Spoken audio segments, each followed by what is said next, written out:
Assalamualaikum warahmatullahi wabarakatuh. Rabbi sholli sodri wa yassir li amri wahlul 'uqdatam min lisani yafqahu qawli. Perkenalkan, nama saya Anissa dari LDK Al-Kausar Universitas Pakuan, Puskomda Priangan Barat, bidang syiar kelompok 2. Di sini saya akan menyampaikan mengenai LDK yang saat ini saya menjadi anggota di dalamnya. Menurut saya LDK itu bukan hanya sekedar lembaga dakwah kampus, melainkan juga sebuah wadah pembentuk peradaban. Karena bagi saya LDK ini adalah kotak obat. Kenapa kotak obat? Karena di dalamnya ada sebuah obat, yakni obat hati. Apa obat hatinya?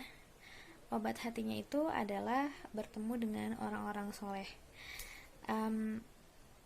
Dalam sebuah LDK terdapat kunci sukses, dan kunci sukses sebuah LDK itu adalah seberapa bermanfaatkah sebuah LDK terhadap kampus dan masyarakat sekitar.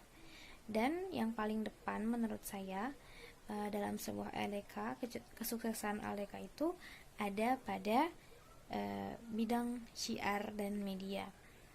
Sebetulnya saya ini berada di departemen media untuk tahun ini, sementara tahun lalu, semester lalu saya masih di syiar.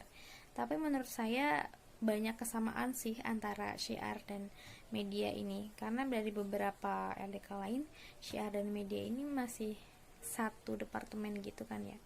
Kemudian dalam syiar itu kenapa penting dan menjadi sebuah kunci kesuksesan? Karena kedudukan syiar itu sendiri.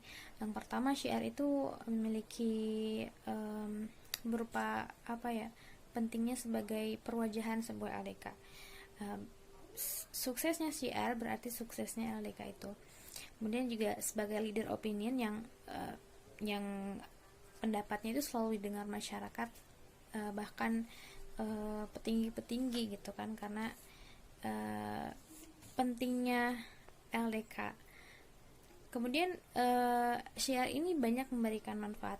Salah satunya di LDK saya itu tidak hanya mengadakan kajian, tetapi juga di syiar ini juga kami memberikan manfaat kepada masyarakat yang membutuhkan dengan agenda kami, yakni Alka cepat tanggap. Alka cepat tanggap ini menggalang dana untuk orang-orang yang membutuhkan atau dalam kondisi yang sedang terkena bencana alam. Dan menurut saya LDK Al-Kausar ini memegang prinsip dari sebuah syiar gitu, syiar keumatan seperti mad'u oriented, kevalidan data, perumusan konten, dan Al-Kausar ini tidak terbawa narasi ya.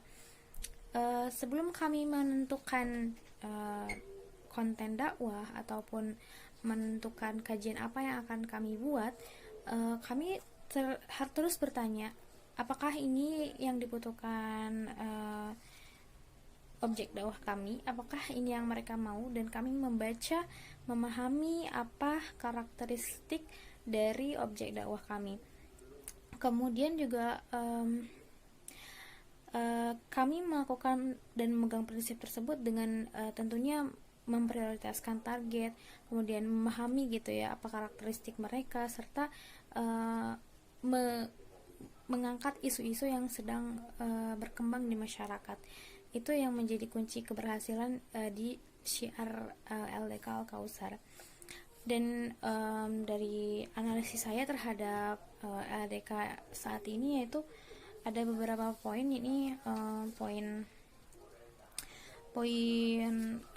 keunggulan dan kelemahannya ya. Meskipun menurut saya LDK saya ini bagus, tapi tetap saya pasti ada kelemahan.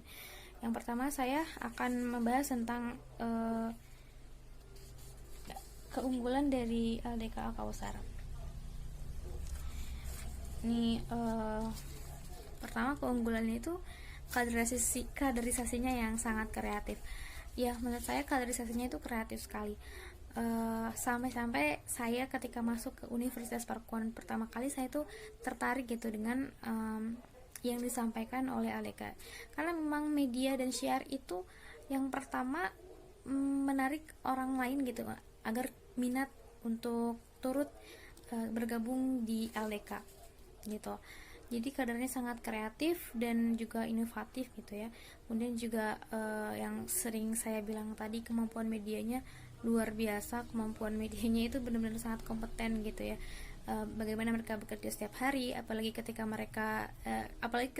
di kondisi pandemi saat ini, media itu benar-benar sangat penting sekali. Dan juga keakraban antar kader ini yang penting sih menurut saya dari awal saya masuk ke LDK.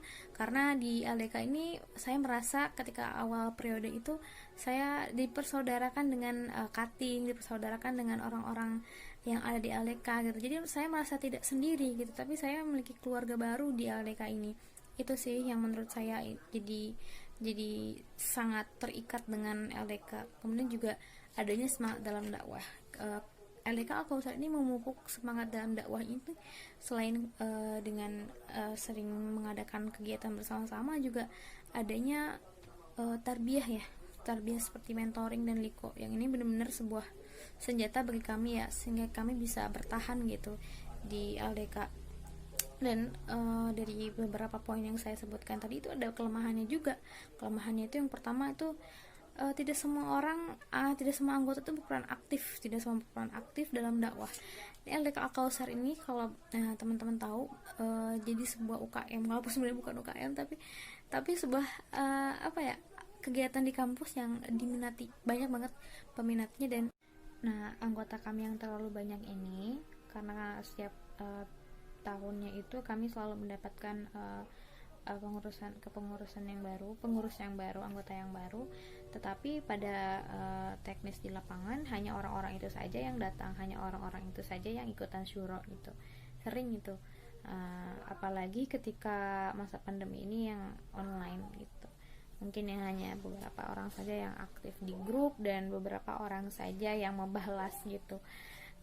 Tapi sebenarnya kami banyak kan, kami memiliki pengurus yang banyak, dan mungkin lebih banyak daripada UKM yang lain. Itu tidak efektif ya.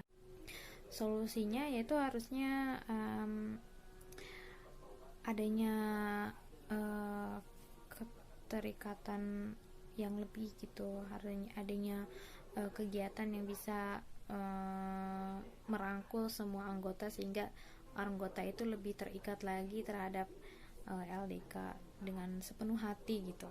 Kemudian masalah yang kedua yaitu penentuan keputusan yang terlalu menitik beratkan kepada keputusan koor ya. Jadi ketika ada acara itu, kalau menurut saya pribadi itu terlalu sering tergantung koor. Jadi seolah-olah yang menentukan keputusan dan mengambil keputusan itu semuanya ada pada koordinator. Menurut saya ini tidak efektif ya dalam sebuah organisasi. Jadi seperti hanya satu kepala saja yang berpikir gitu. Kenapa hal ini terjadi gitu? Karena menurut saya dia semua orang itu berperan aktif gitu ketika syuro. Lalu kenapa ketika mereka syuro itu tidak aktif? Karena tidak adanya keikutsertaan gitu, tidak adanya kesiapan sebelum syuro. Jadi ketika syuro ya mereka hanya mendengar gitu, kami hanya mendengar. Kemudian ketika koordinator berkata ini itu, kita hanya mengatakan iya gitu. Atau ketika kita kurang setuju baru kita menyampaikan pendapat.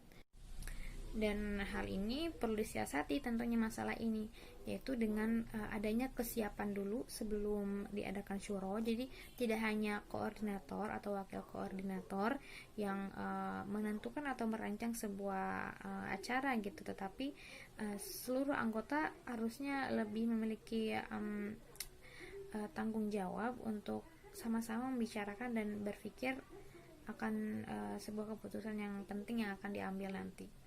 Nah, teman-teman, begitu yang bisa saya sampaikan mengenai syiar dan LDK di LDK Al-Kausar Universitas Pakuan. Terima kasih atas perhatiannya. Wassalamualaikum warahmatullahi wabarakatuh.